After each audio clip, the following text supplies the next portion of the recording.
sakit, kita tolong sembuh. Ya, bapaknya sakit, kita tolong sembuh. Betul. Kurang lebih profesi dokter itu banyak didoain sama masyarakat. Iya. Karena kita dipakai sebagai alat Tuhan untuk menyembuhkan. Betul. Jadi kalau ada kesempatan mau jadi dokter, silakan jadi dokter. Merawat Indonesia, kita jaga bangsa. Merawat Indonesia, bersama kita.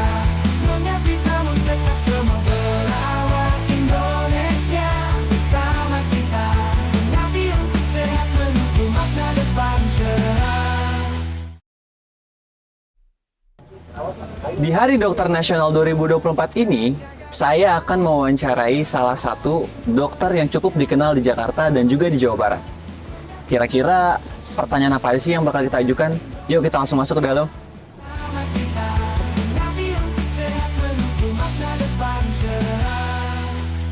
Setiap senyuman ada cinta dan harapan. Merawat Indonesia selalu di barisan depan. Memberi yang terbaik dengan penuh kasih sayang. Untuk kesehatan kita terus berjuang. Merawat Indonesia, kita jaga bangsa. Sejawat perawat, kita udah di ruangan dokternya nih. Yuk kita masuk. Halo. Nah, ini dia perkenalkan Dokter Argen. Halo dok, apa kabar? Alhamdulillah baik. Alhamdulillah sehat ya dok. Dok, kehadiran saya di sini, saya mau mengajukan beberapa pertanyaan terkait Hari Dokter Nasional 2024 Iya. dan juga hari ulang tahunnya Ikatan Dokter Nasional Indonesia atau disingkat IDI ya dok, Ikatan Dokter Indonesia yang ke-74 tahun. Iya. Ya, dok. Oke dok, kita langsung aja nih ke pertanyaan pertama dok. Kita ngobrol santai ya, dok. Dok, bisa nggak dok Anda ceritakan sedikit tentang latar belakang kenapa Anda bisa memilih profesi sebagai dokter di Indonesia? Silakan. Oke, kalau berbicara tentang mengapa saya mau menjadi dokter ya, itu tidak lepas daripada wejangan dari orang tua sih. Karena kebetulan orang tua saya juga dokter ya. Almarhumah ibu saya dokter, dan beliau selalu memberikan wejangan ke saya, dan saya juga melihat figur dan sosok ibu saya ya, yang dokter juga, yang kalau di kampung saya dulu suka dibilang dokter sosial. Artinya dokter yang datang, jadi dokter masuk desa ya zaman dulu ya. Ada juga dokter masuk desa, bidan masuk desa zaman dulu kan ada tuh program itu. Betul. Jadi ketika masuk ke ruang prakteknya, ada pasien warga yang kurang mampu, tidak mampu membayar dengan uang cash ya. Waktu itu mereka selalu membawa, misalnya bawa hasil misalnya kayak singkong atau bawa itu, dan ya alhamdulillah ibu saya itu terima dan saya terenyuh dengan itu.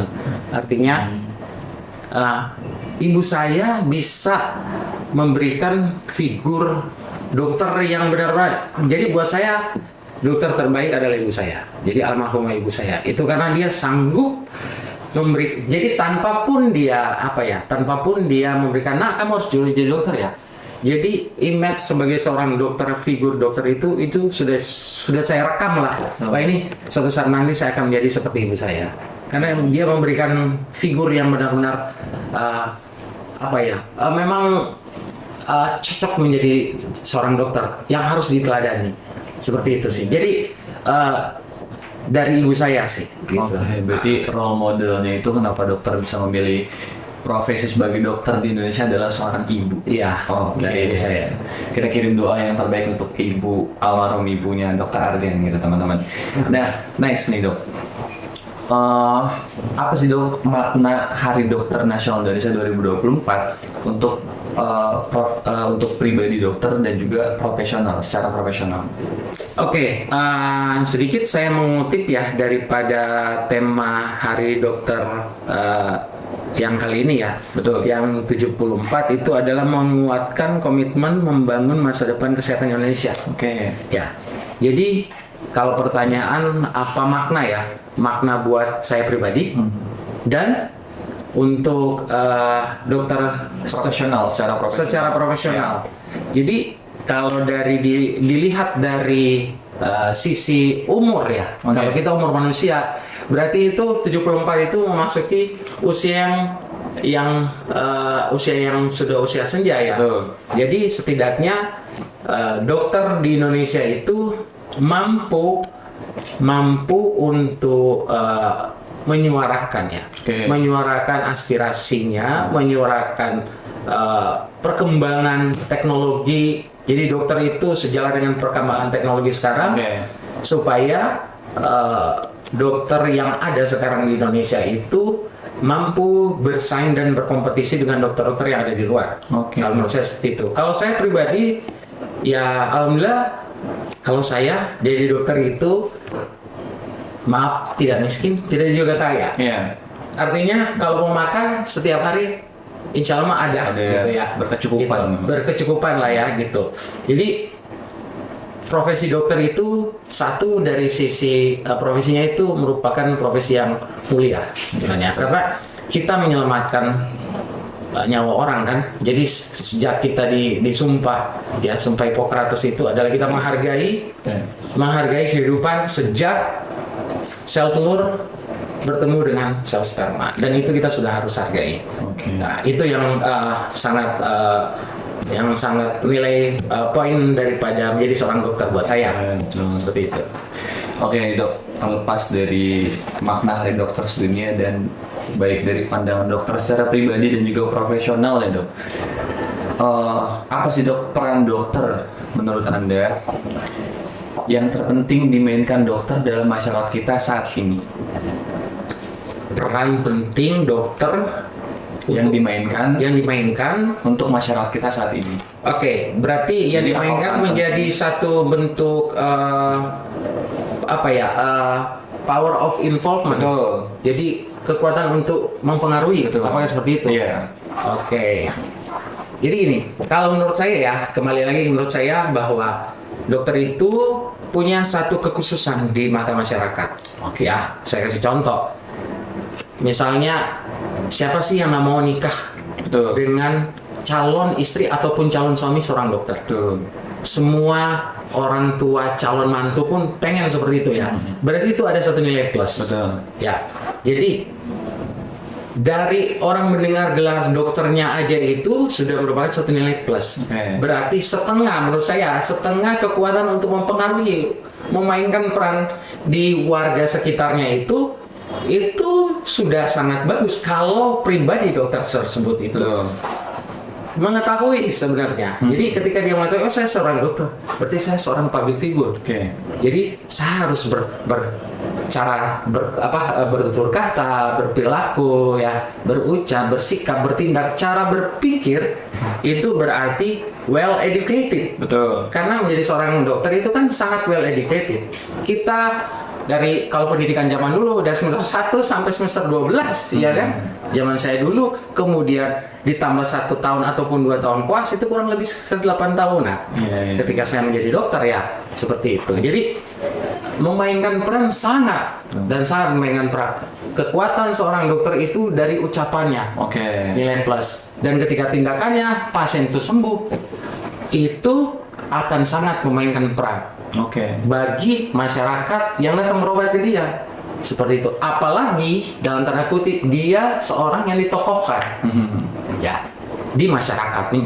Misalnya contoh menjadi seorang ketua RT. Dan kebetulan saya ketua RT di tempat saya. Gitu. Lurah, camat, anggota dewan, dan lain-lain seperti itu. Jadi kalau memainkan peran 50% sebenarnya dengan dia bersanding dokter A misalnya, dokter B, itu sudah memainkan peran, dan masyarakat itu akan percaya. Ya, mereka lebih percaya dokter yang berbicara dari mungkin profesi yang lain gitu. Yang karena mereka tahu, wah, ini dokternya yang bicara, berarti dia well educated, tanpa merendahkan profesi lain, bukan, mohon maaf nih. Tetapi orang yang menyandang gelar dokter itu lebih cenderung didengar. Iya kan? Di dalam kehidupan sehari-hari, mana jarang orang memanggil saya Pak Argen, gitu kan? Pasti dipanggilnya dok, dimanapun. Kenapa? Gelar itu yang ada di kita itu sudah 50% memainkan bagi masyarakat gitu. Entah itu peran kita menjadikan baik atau peran itu kita menjadikan jahat. Tapi mudah-mudahan kita menjadikan baik kan. Bijaksana. Bijaksana gitu. Gitu sih. Saya sempat kaget dokter bilang saya ketua RT. 8 tahun saya ketua RT. Sampai sekarang. Berapa periode tuh dok? Kalau itu yang 2 periode lah. 2 periode baru ya. Oke. Nah dok, lantas tantangan di era modern ini dok, apa sih dok tantangan terbesar ya yang dihadapi dokter di era modern ini, terutama pasca COVID-19? Oke, jadi kalau saya melihat ya, saya membaca dan saya sangat maksudnya kita selalu melek media ya, dalam hal ini media sosial, ya media informasi.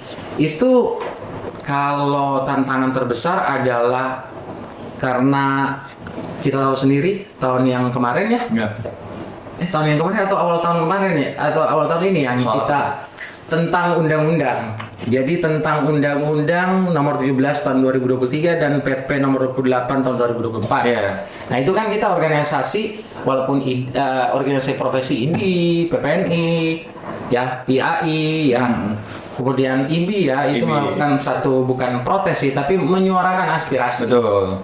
Nah setelah pandemi COVID-19 ini terjadi banyak perubahan paradigma di dalam cara konsultasi, cara mengobati daripada dokter ke pasien. Zaman dulu kita jarang sekali mengenal satu yang namanya telemedicine, nggak ada kan? Betul. Kemudian kita jarang sekali mendengar kata home care, jarang sekali kan?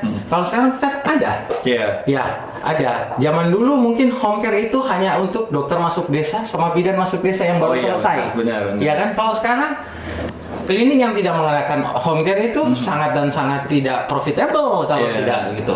Demikian juga kan dengan tidak mengenakan tidak melakukan telemedicine itu sangat ya kurang lebih tidak populer lah ya. Tidak masuk ke generasi Gen Z lah ya sekarangnya. Jadi generasi bukan milenial lagi tapi Gen Z. Gen yang melek dengan semuanya. Iya kan? Apalagi sekarang akan berlanjut perkembangan ilmu dan teknologi kedokteran menuju kepada teknologi yang namanya artificial intelligence itu kan yang saya baca kurang lebih sekitar seminggu yang lalu ya itu ada, saya lupa sih linknya. Jadi ada itu dokter melakukan operasi jarak jauh ya kan, dia melakukan operasi jarak jauh dengan teknologi artificial intelligence. Dia operasi kalau tidak salah ya di Prancis kalau nggak salah ya. Oh, saya tahu tuh yang lewat kayak video call gitu. Iya, gitu. Itu salah satu perkembangan teknologi yang luar biasa pasca COVID-19. Saya pikir karena manusia merupakan makhluk yang mulia yang diciptakan sama Allah Subhanahu wa taala. Itu kan berevolusi pikirannya bagaimana cara bertahan hidup sesudah COVID-19 ya. Nah sesudah COVID-19 berarti kita harus mengadakan telemedicine, kita harus home care. Dan bagaimana caranya supaya kehidupan manusia itu tetap berlanjut. Ya, kehidupan manusia tetap berlanjut. Makanya pasca COVID-19 ini saya pikir dan menurut saya bahwa peningkatan sumber daya manusia dalam bidang kedokteran, peningkatan daya sadarnya masyarakat tentang kesehatan itu sangat dan sangat melek gitu. Apapun diviralkan. Padahal tidak semuanya harus seperti itu. Betul. Gitu. Harus konfirmasi dulu, cross-check dulu pada yang bersangkutan.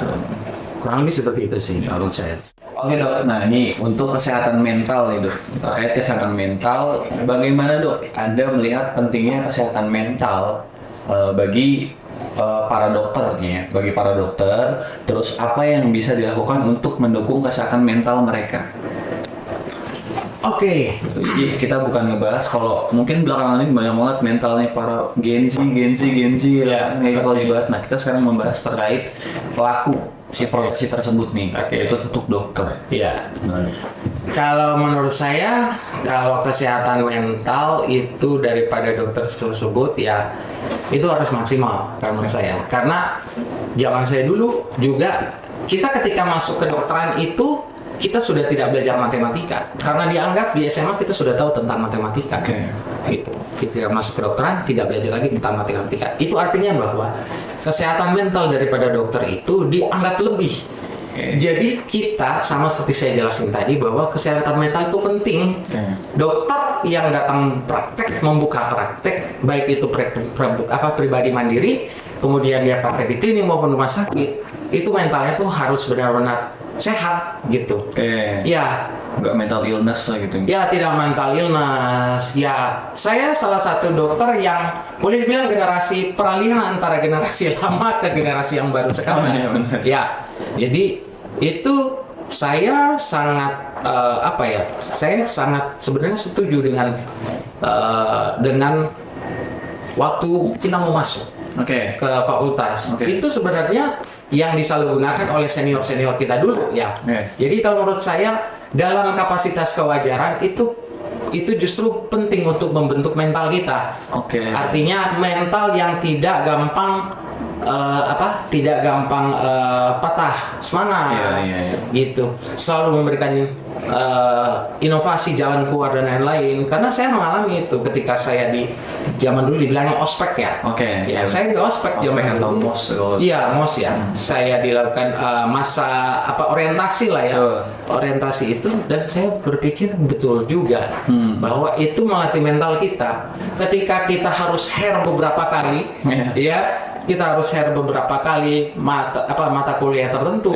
Itu kan membangun mental kita. Itu yang akan kita hadapi ketika kita berhadapan dengan masyarakat. Artinya apa? Ketika pasien datang dengan keluhan yang berulang-ulang, kita tuh sabar.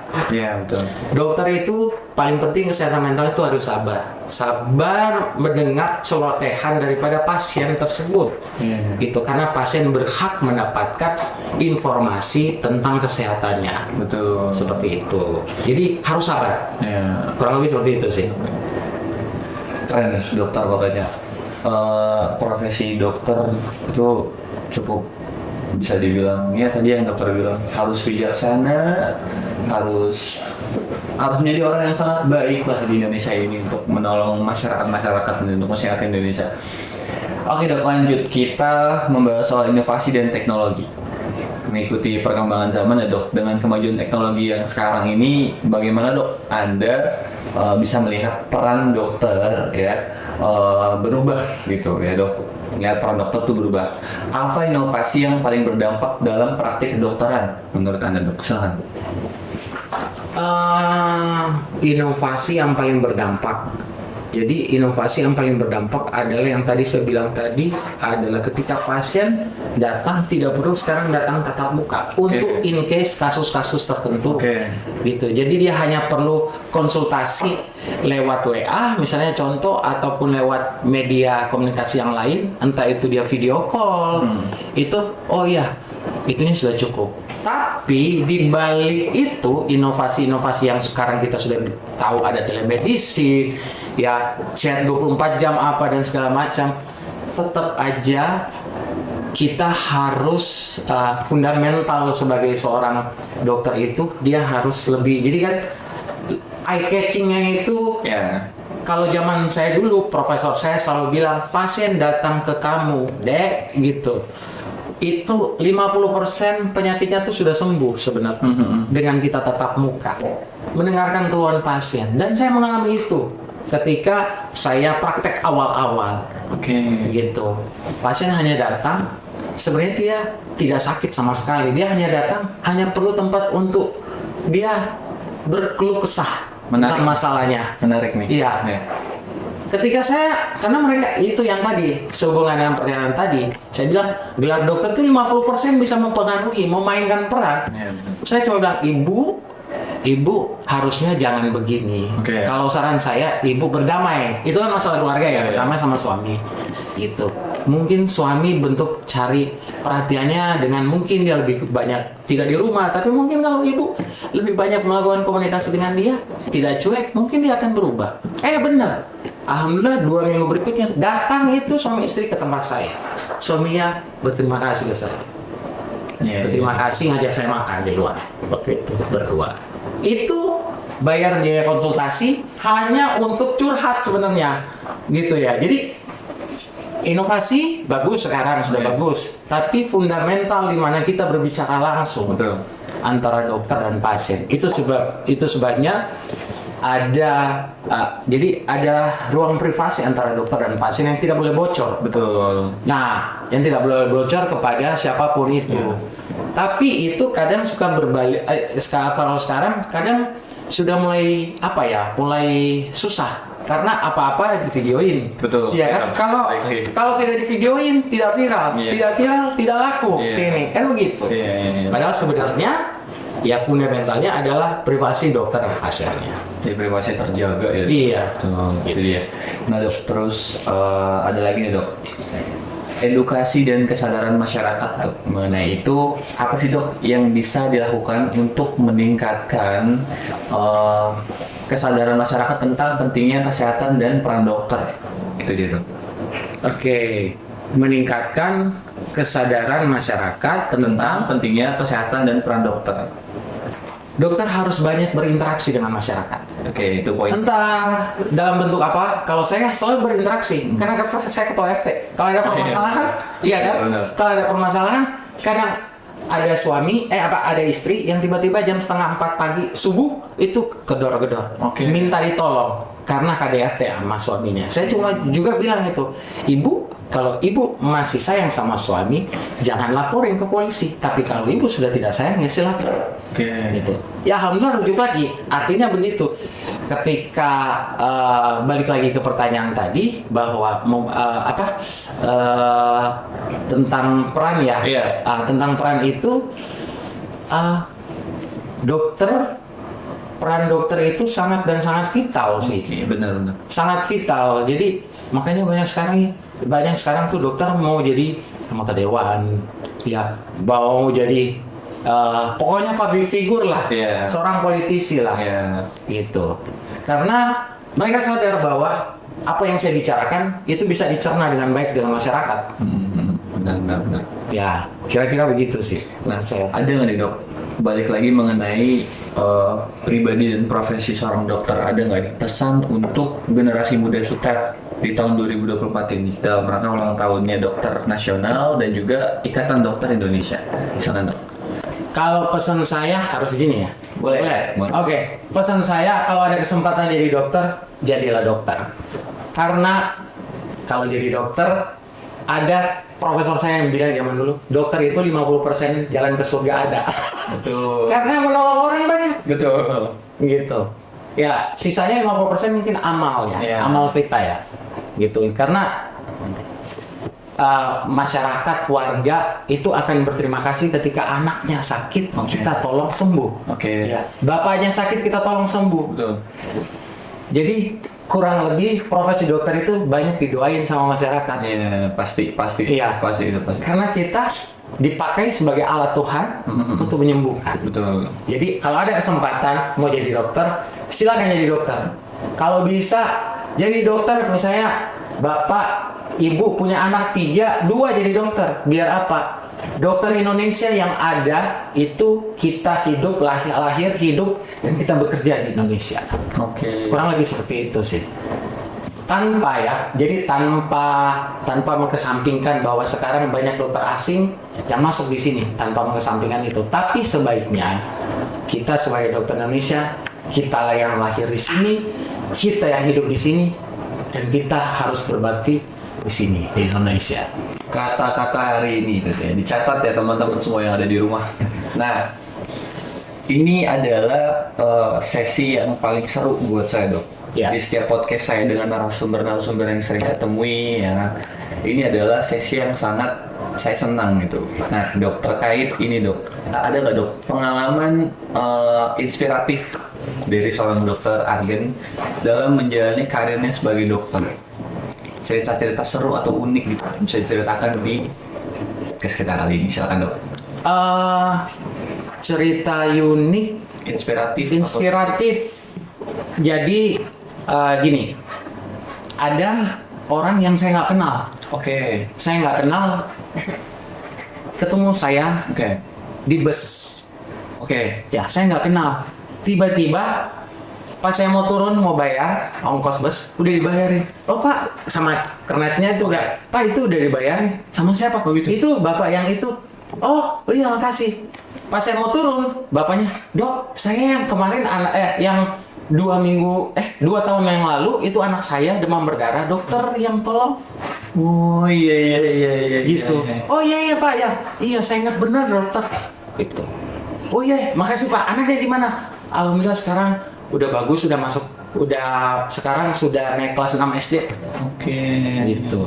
Ya demam berdarah itu adalah satu tindakan gawat darurat kan? Betul. Gitu. Kalau tidak segera ditolong, iya kan? Iya kan? Itu bisa pass away. Fatal. Iya, fatal. Dan kebetulan waktu itu saya bertugas di gawat darurat waktu itu. Dokter baru lulus, istilahnya magang lah ya. Magang di UGD seperti itu. Dan itu pengalaman yang buat saya, dokter itu diingat loh. Makanya saya bilang tadi, ada kesempatan jadi dokter, jadilah dokter karena Anda akan diingat oleh masyarakat. Betul. Bahkan jadi sejarah. Namanya kan terus ada di hati masyarakat kayak gitu. Jadi buat teman-teman semua yang ada di rumah, teruslah berbuat baik dimanapun dan kapanpun, karena kita nggak tahu ya dok. Kebaikan itu akan kembali pada diri kita sendiri. Gitu. Nah, sebelum kita tutup podcast ini dok, ada nggak sih dok harapan dokter Argen untuk perawat-perawat di Indonesia? Silakan dok. Oke, kalau buat saya perawat-perawat Indonesia itu kita sama satu profesi. Ya, dokter itu mengobati, perawat itu merawat pasca diobati sama dokter. Oke, itu kesinambungan. Ya, itu fundamentalnya yang harus kita tahu. Beda antara dokter dan perawat. Kurang lebih seperti itu. Tidak ada yang di atas, tidak ada yang di bawah. Sama-sama di profesi kesehatan. Pesan saya adalah tetaplah di jalur itu. Ketika perawat itu merawat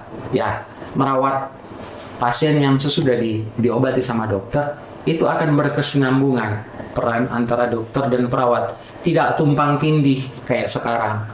Jadi ketika dokter menyadari bahwa saya menyembuhkan, tugas untuk merawat adalah perawat.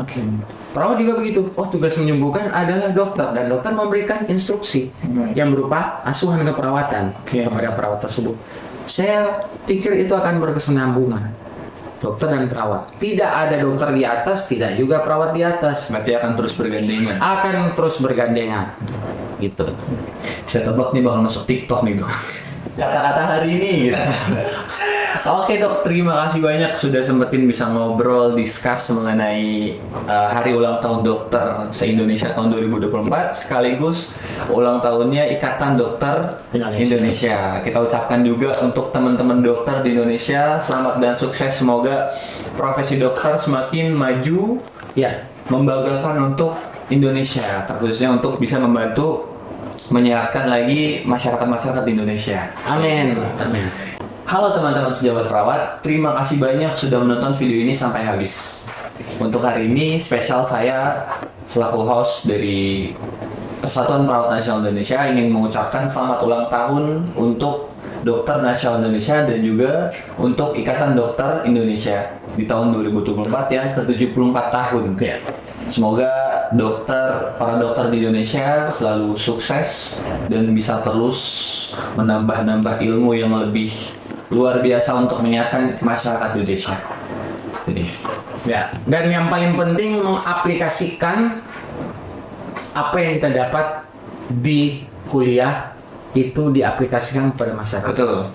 Paling indah adalah ketika kita melakukan pengobatan.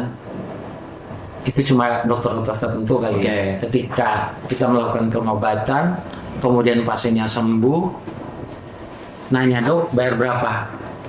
Terserah ibu bayarnya berapa. Itu ibu saya. Makanya role model saya selalu ingat ibu saya. Kurang lebih seperti itu. Oke, halo sejawat perawat, saya ingin menginformasikan kembali kalau PPNIP sudah tersedia di Play Store. PPNIP ini adalah satu aplikasi untuk membayar semua tagihan online Anda dengan aman, mudah, dimanapun dan kapanpun. Buat kalian yang mau download, bisa langsung cek linknya di deskripsi di bawah sini. Sejawat perawat, dadah!